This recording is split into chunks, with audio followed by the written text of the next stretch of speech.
دربار سلیمان علیہ السلام لگا ہوا ہے۔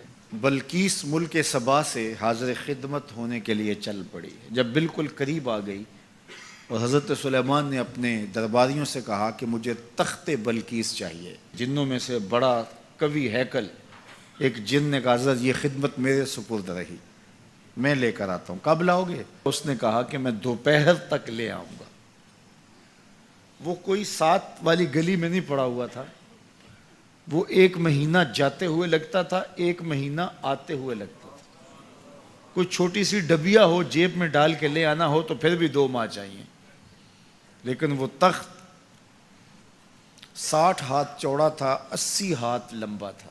شرن جب ہاتھ کا لفظ بولا جائے کہ اتنے ہاتھ لمبا تو وہ کونی تک ہاتھ ہوتا ہے۔ یہ 1.5 فٹ کا آج کل ہمارا ہاتھ ہے، جب لوگ بڑے ہوتے تو سائز بڑا ہوتا ہوگا، تو بغیر کسی مزاحمت میں اس کو کاٹ کے بھی لانا ہو تو سال چاہیے، لیکن وہاں تو پہلے کھڑے ہیں۔ تو جن نے کہا کہ میں دوپہر تک لے آتا ہوں، بہت بڑی پیشکش تھی نا، لیکن حضرت سلیمان نے کہا نہیں، مجھے اس سے بھی پہلے چاہیے۔ شان ہے نا، مجھے اس سے بھی پہلے چاہیے۔ وہ تو آ گئی ہے اور اس کے آنے سے پہلے چاہیے۔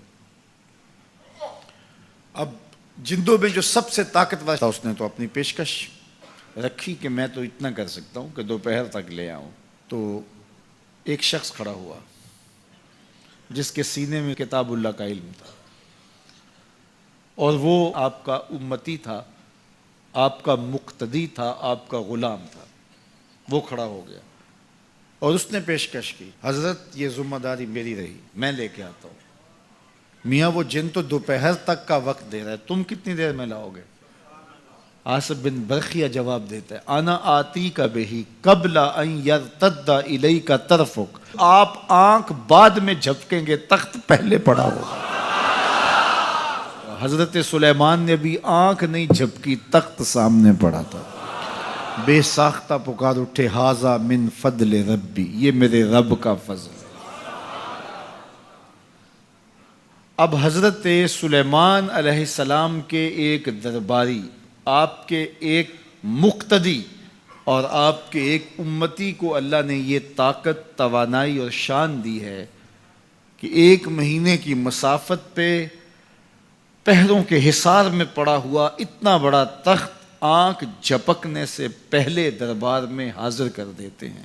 ہیرے اور جواہرات اس تخت کے ساتھ جڑے ہوئے تھے۔ لوگ تو وجود کے تحلیل ہونے کی بات کرتے ہیں، قرآن میں نظیر موجود ہے کہ اس کا ایک موتی بھی نہیں ٹوٹا۔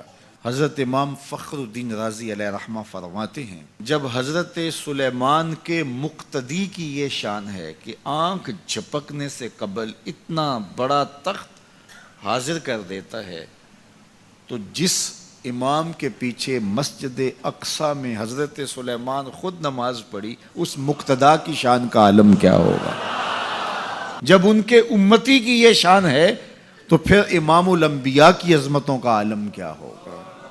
تو آنے واحد کے اندر تخت بلقیس کا حاضر کر دینا یہ نظیر ہے اس بات کی کہ ایک جگہ سے دوسری جگہ مختصر وقت کے اندر منتقل ہونا یہ کوئی مسئلہ نہیں ہے۔